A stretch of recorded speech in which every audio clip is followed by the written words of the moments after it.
So hello mga loves, welcome back to my channel at para dun sa mga baguhan, welcome to my channel. And for today's video, ito na yung ating 7th update ng ating project pan. So pasensya na, medyo umabot talaga ng lagpas 30 days or 1 month yung ating project pan update. Nagbisi-bisihan ang ating beauty. Unahin na natin yung ating pa-powder. Ito mga loves, yung ating Dr. Sensitive na powder, All Day No Sebum Blur Powder. So yan na siya mga loves.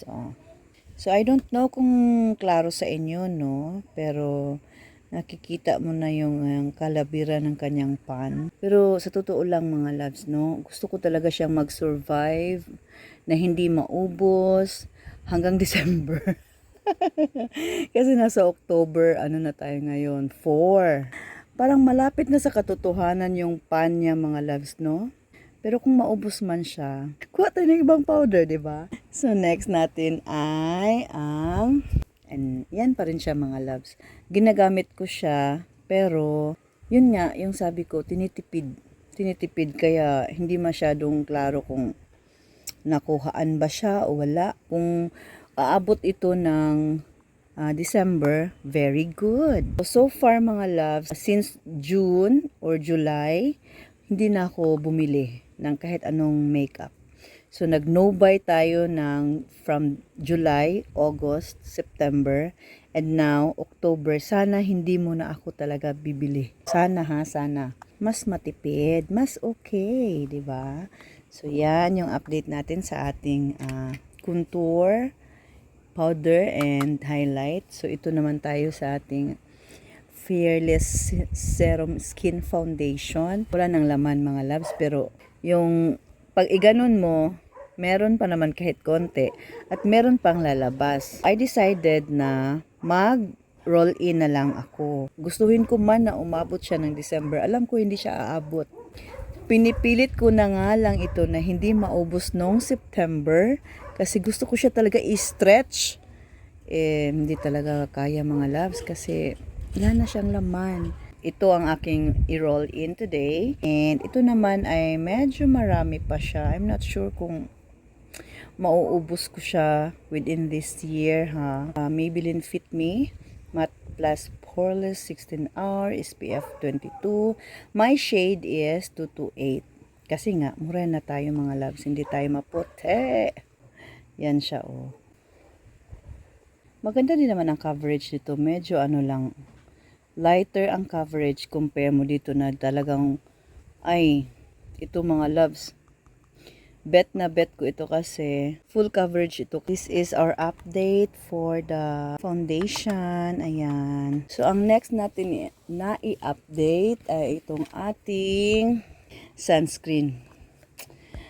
Actually, halos wala na din itong laman. Pero pag itaktak mo kasi, meron pa. So, as of now, parang I'm not sure kung gustuhin ko man na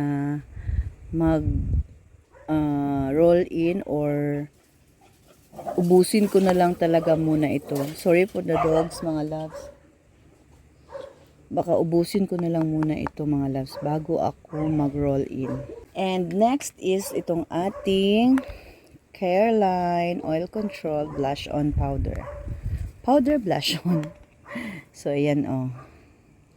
Marami pa no, pero parang medyo mas yung dent is mas nag-ano na siya, mas deep. Tapos mas klaro na yung parang nakikita ko na naman yung ano siya, yung kalabira ng kanyang pan. Ayan oh.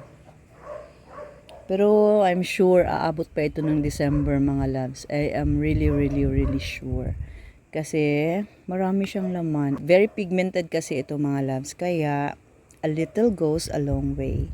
And next ay itong ating concealer. Ubos ng ating concealer mga loves. Meron pa yan siya dyan. Meron pang madaginot, kumbaga sa Bisaya. Meron pang laman. Ayan meron pa. Di ba? Pero very light na lang. Very light na lang siya mga loves.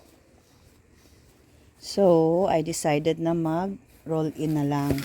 Ang i-roll in ko ito, Careline na Acne Spot Concealer with SPF 13. Ayan. Ayan mga loves. O, diba?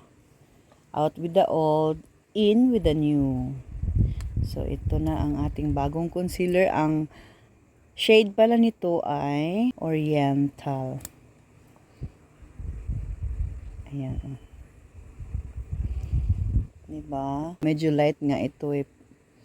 Oh, kasi pinkish, parang pinkish ang ano nito. Dito naman ay yellow.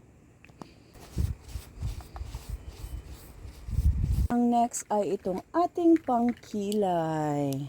Yan. So, yung ating pangkilay mga loves, tingnan nyo naman kung anong nangyari after a month. Ito medyo malaki-laki pa.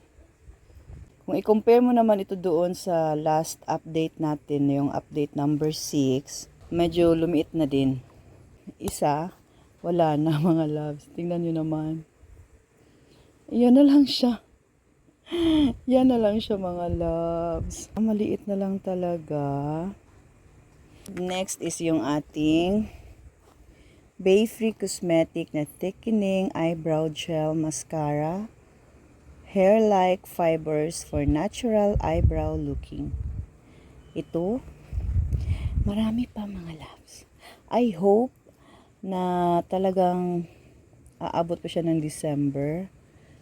Oh, ayan. I hope ha, kasi nasa October na tayo ngayon. At alam ko naman na hindi na siya kasing dami nung first. Siyempre kasi ginagamit, di ba? Pero kaya pa niya iyan. Char. Umaasa. Kaya pa yan. Hanggang December. Yun yung ating goal ngayon. Hanggang December. Na paabutin hanggang December itong ating mga ginagamit sa project pan natin. Tapos, ang next is charan! Itong ating mascara. Yung ating mascara, I'm sure aabot talaga ito ng December. Kasi, hindi naman everyday gumagamit ako ng mascara. Ialam naman natin na yung mascara may shelf life na 6 months. Pero kung hindi siya mag-dry ng January, baka gamitin ko pa. Pero kung after 6 months, medyo mag-iba na yung kanyang, consistency and all, bili tayo ng bago. So, next is yung ating lippy. Yung lippy natin na, ano ba yan? Uy, parang dugyot na. Yung last update natin, medyo mataas pa yung lipstick natin. Pero ngayon, lumiit na siya. Kaya pa naman ito. Siguro kaya pa ito hanggang December. Umaasa. Umaasa ako na kakayanin niya hanggang December. Dampi-dampi na lang siguro ito mga loves para makaya niya hanggang December. Ay nako. Sana aabot ng December kasi ayoko talagang gumastos. Ayokong gumastos ngayon kasi patapos na yung year eh. Last but not the least, itong ating Get a Grip Dewy Fix na Dazzle Me setting spray, makeup setting spray. Marami pa rin siya mga loves. Nandito pa rin siya. Kaya pa yan hanggang December. Ang goal natin December eh. Kaya kakayanin niya yan hanggang December. That's all for this video mga loves. Thank you all so much for watching. I hope meron na naman tayong natutunan dito sa ating project pan. Yung sa mga gustong mag-try ng project pan, i-try nyo at talagang makikita nyo na mas nakaka-save kayo pag meron kayong goal. Yan mga loves. See you all in my next one. Be blessed and be a blessing to others. Bye, bye, bye. Mama.